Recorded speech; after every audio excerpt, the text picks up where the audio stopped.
Hoje o nosso papo é sobre menopausa e as nossas convidadas já estão chegando.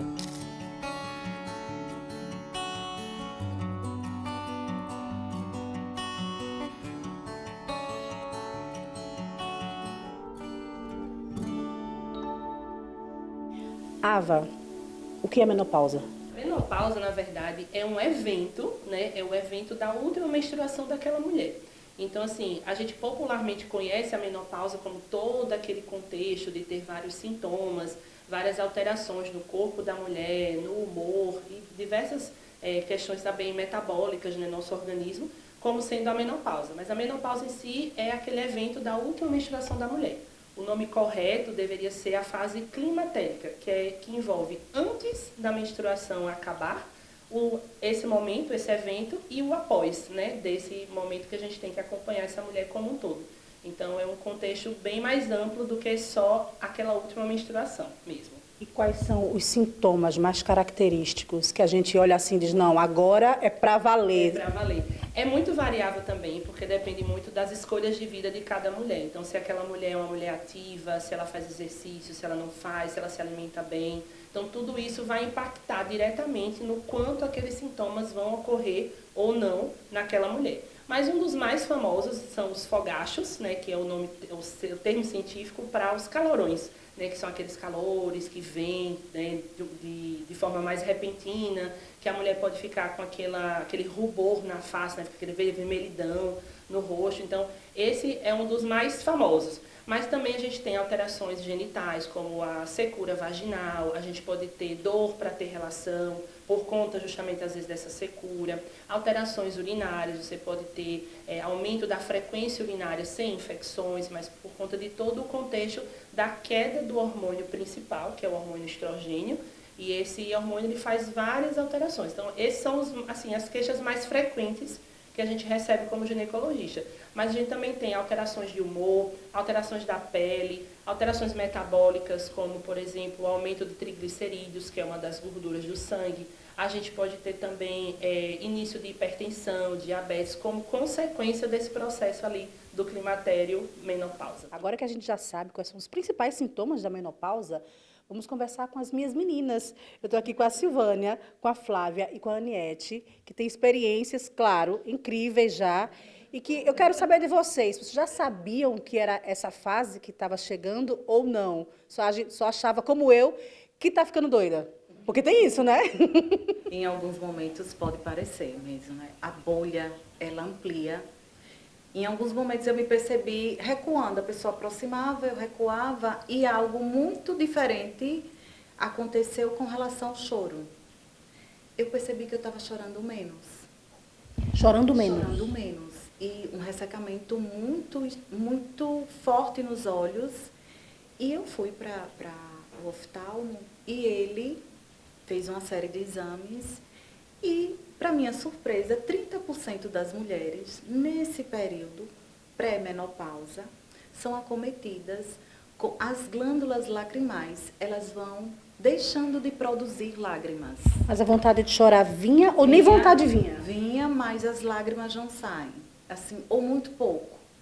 E você não vai se reconhecendo, né? Eu não sou muito chorona, mas em alguns momentos eu ficava constrangida de não chorar, né?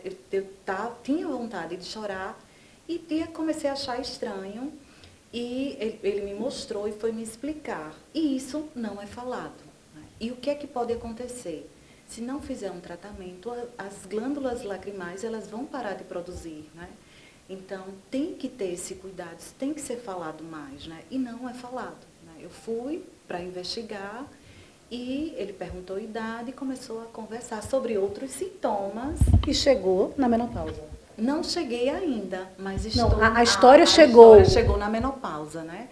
E eu disse, poxa, tem tanto para ser falado, né? Tem tanto para ser debatido, informado para as mulheres. E algumas, por constrangimento, não falam, né? Então, tem a questão da libido, são tantos aspectos para a mulher, e em muitos momentos eu não me reconheço. Eu não sou a Aniette que eu era, e não porque amadureci só, né? Mas em alguns momentos passa essa sensação de, será que eu estou louca? né? Porque o humor oscila muito. Eu sou uma pessoa muito tranquila, mas em muitos momentos essa tristeza, eu tenho muita energia e ela está indo embora. E eu fico em muitos momentos, eu não sou essa pessoa, né? Então, precisa ter muita força de vontade e procurar entender que você não é essa pessoa, né? Que você está passando por um processo. Isso é muito importante falar sobre. Flávia, o que é que você percebeu? Pois eu fui o oposto. O oposto, eu parecia assim uma chaleira em ebulição. Eu chorava demais, eu ria demais, eu me emocionava com tudo. Se eu visse um beijo de um ator numa novela, ai meu Deus do céu, lá vou eu chorar. E não era assim antes?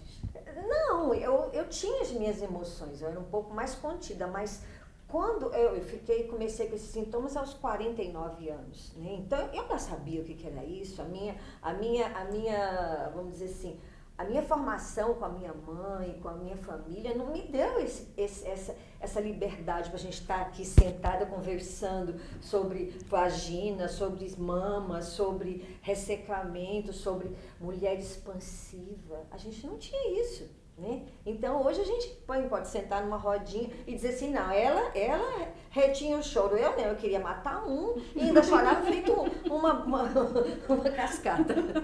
Queria matar um e ainda chorar arrependida. Silvânia, o que é que trouxe para você esse novo período, essa nova fase? Olha, a minha descoberta foi muito interessante. Como eu tinha muita enxaqueca no período menstrual, pré e durante, e muitas cólicas, quando eu parei de menstruar, eu disse, meu Deus, é o céu. Aí, numa linda noite, eu acordei com um calor, como se fosse um ferro passando no meu corpo, e depois veio uma sudorese. Como a minha família morre muito de problemas cardiovasculares, eu acordei meu marido e falei, estou infartando.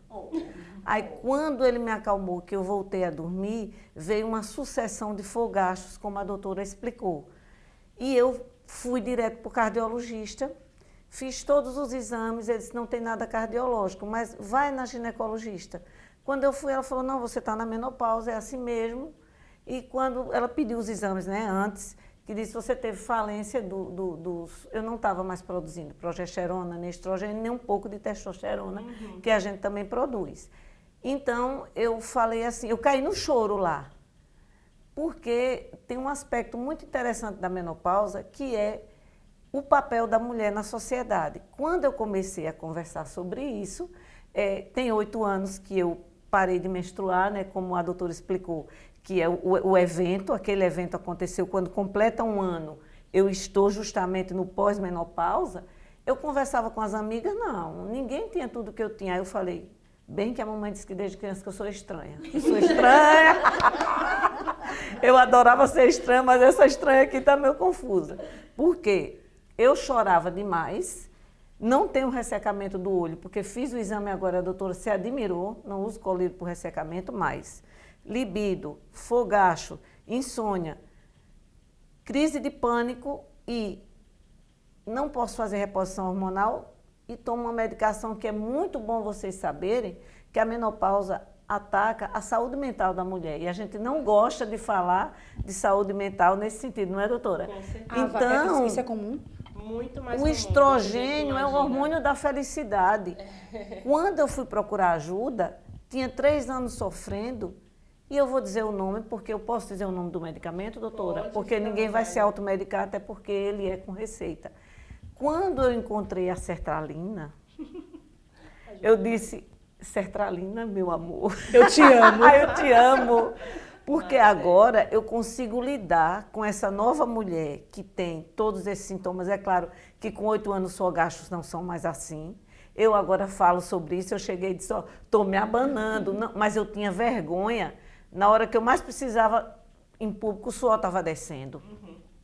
Você trabalha com um chefe que é homem, você não vai conversar com ele sobre isso, eu não consegui, e você tem que estar normal. Você entendeu? Mas eu também fiz uma coisa muito importante que eu aconselho. Eu chamei os 2 homens da família, que é marido e filho, e contei. Contei, porque Estou a gente vivendo precisa, porque enquanto algumas amigas minhas disseram, você está fazendo errado, Por que os maridos trocam as mulheres por mais jovens quando a outra está na menopausa? Aí eu disse, não, aqui ninguém me troca, não. Pegou a juventude, vamos junto, tudo misturado.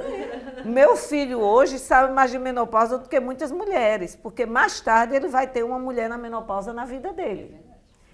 E como a gente aumentou a nossa expectativa de vida, não vamos ficar só chorando. A gente chora, mas depois a gente vai partir para a guerra. Nós estamos aqui firmes, sabendo que se eu for viver igual a minha mãe, eu ainda vou viver mais 31 anos e eu vou ter que conviver com esse evento que não é mais ter meus hormônios e nem poder repô-los. Então, vamos falar sobre isso, vamos esclarecer as mulheres que precisam de esclarecer. Quando a gente estiver sentindo alguma coisa que é o evento da menopausa, a gente diz, menopausa, sua louca, vamos lá. Eu fazia uma brincadeira quando eu suava, eu dizia, fui lá no inferno, bati na cara do capeta e voltei. Minha gente, E voltou mais forte, né? E voltei sabendo como é lá. É quente.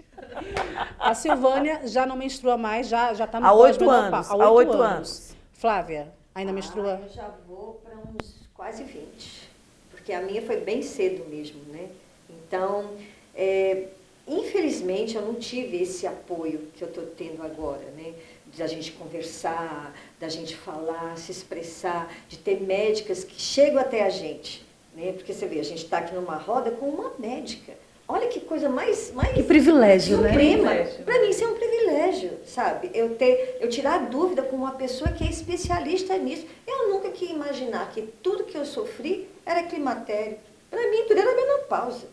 Tudo era menopausa, era o horror da minha vida, né? Mas hoje não, quando eu olho para trás, eu vejo o quanto eu sofri e o quanto eu não quero que as minhas amigas sofram também igual eu sofri.